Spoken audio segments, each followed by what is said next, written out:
approach that from at least two different directions. And one is that people often use astrology to predict futures. Okay, that's one of the things they do. They have horoscopes that they predict what's going to happen. Now, you're shaking your head. That's not really the thing that you're involved in, but a lot of people are, so let me go there a little bit. They do that, and what's going on there, it isn't so much the astrology that's making predictions, it's the astrologer that's making the predictions, and they're getting that information out of the database, out of the future probable database, and that's how that works. They're using the astrology as a tool. Dia das Mães Magalu, presentes com desconto no Pix. Corre para aproveitar. Renault On Demand. Aproveite a entrega rápida e receba seu vídeo por assinatura em até 72 horas. To help them extract the data out of the database. So that is why some astrologers can be very, very good at predicting things that happen. It's not that the stars are making the prediction or that the heavenly bodies or planets are making predictions. It's that the person is making predictions by getting data out of the database, and they're using the astrology as a system to help interpret the data. Okay? Now, that seems to me to be true for a couple of reasons. I have had a horoscope done for me by a lady who was very good at this. And indeed, she nailed it in many ways, even things that happened like a year, 2 or 3 years later. It was phenomenal how accurate her horoscope was. But I also know that when people are good at making these kinds of predictions, they have to get in the right mental space for it. You know, they can't be washing dishes and having a chat, with their children while they're doing this, or they can't have their mind some other place. They have to get in that altered state. They have to get into that sense where they're connecting and they're in that quiet space. And that's where the information comes about how to interpret what they're getting out of the astrology. So see, the astrology is the tool to aid interpretation, but they are getting data out of databases. The same thing with people who read tea leaves.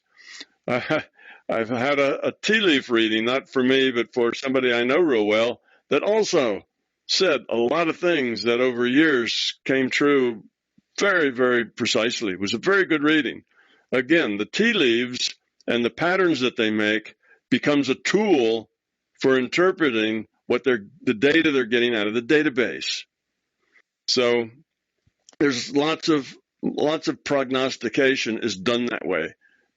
People in ancient cultures would throw a handful of chicken bones out on the ground, and depending on how those chicken bones laid relative to each other, they could prognosticate the future. That's just another tool set for interpreting what they get with their consciousness from the future probable database.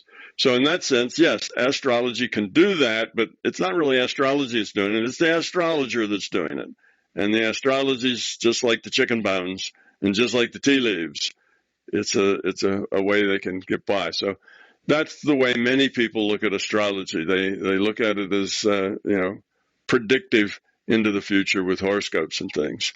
But there's another way to look at it. And that is that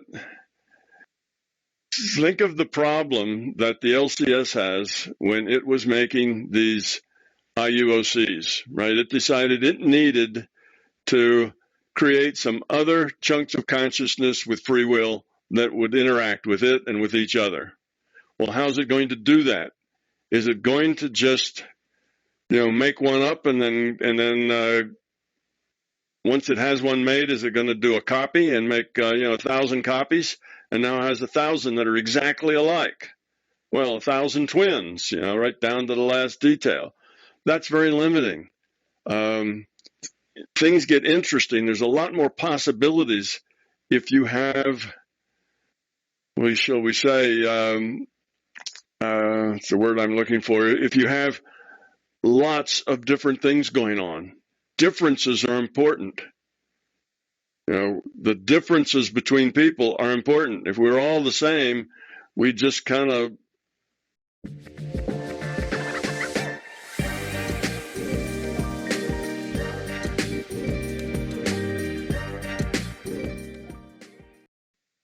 have a hard time seeing bigger pictures. We'd live in this bubble of sameness.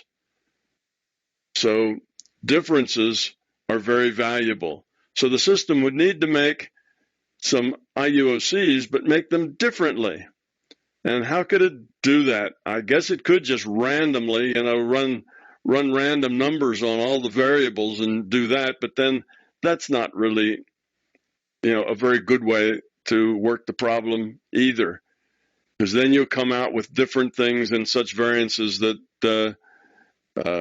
it's not just diversity, but you would populate things that otherwise would be very, very improbable. And you'd create some problems that way.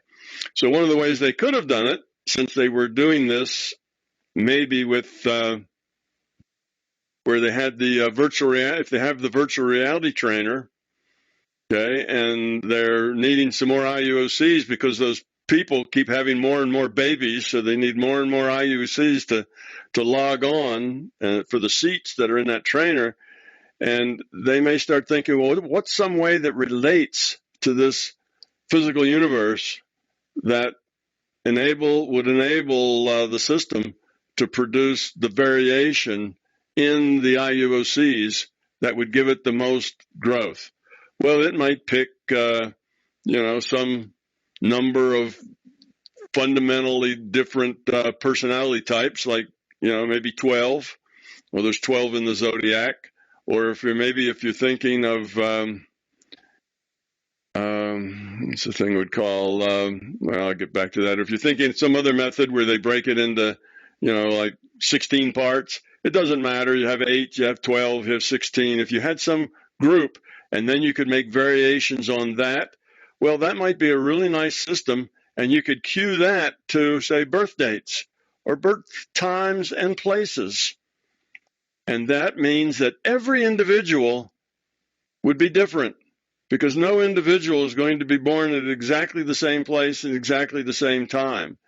No, there wouldn't be many, because people being born all over the planet at different places and at different times would be a way of creating variation into the system. That was it would be kind of algorithmic. It would be a way that you could just do that. And that way you would keep everything within the bounds of the things that were useful to you. The properties, those 12 things would have to be in bounds and complementary with each other, and the system could come up with that. So that may be another thing, another way of looking at astrology, that indeed the system may set out personality types just for you to start with and allow you to then make whatever you want to make of them. How you grow and the choices you make, then you can change some of that. But you have this basic proclivity towards certain ways of being, certain attitudes, certain things. And that may be a possibility as well.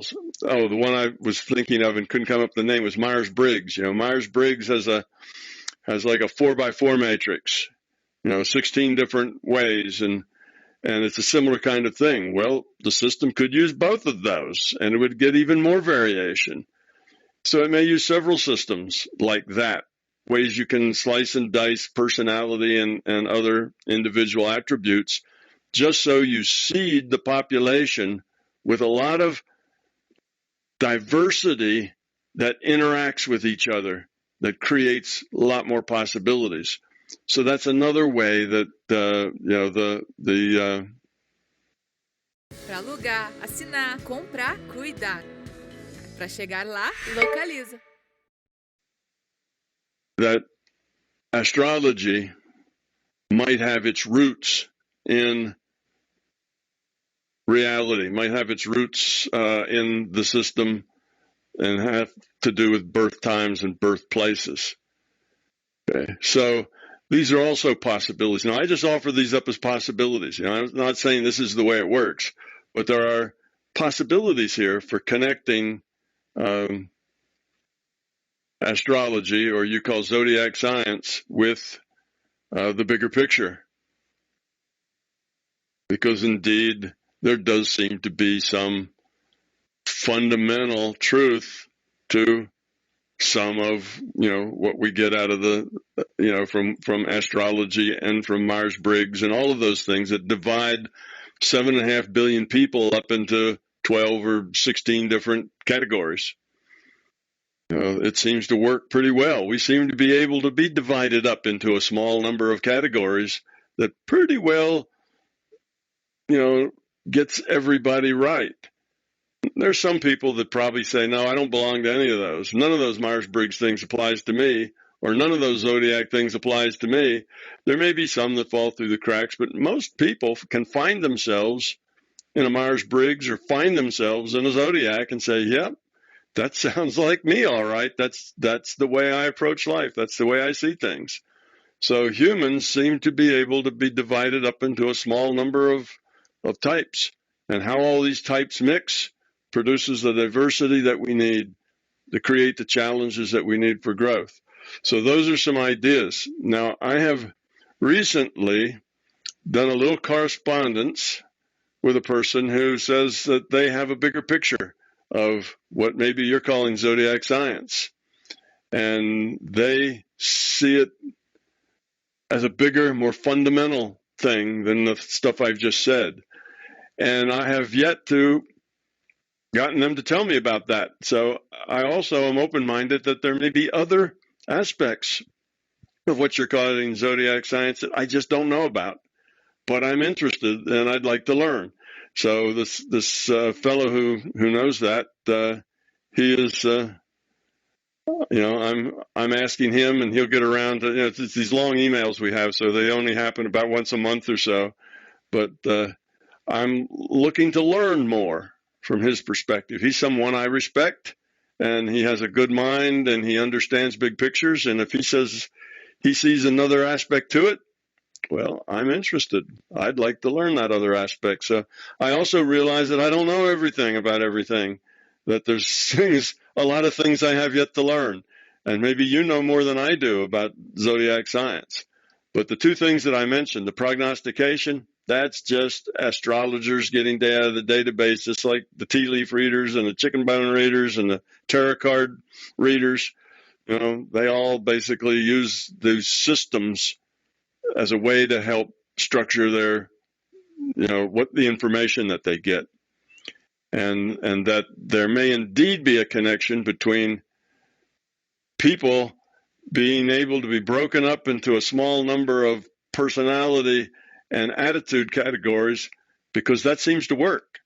It really does. It's not like it takes 500 different categories to corral almost all the people.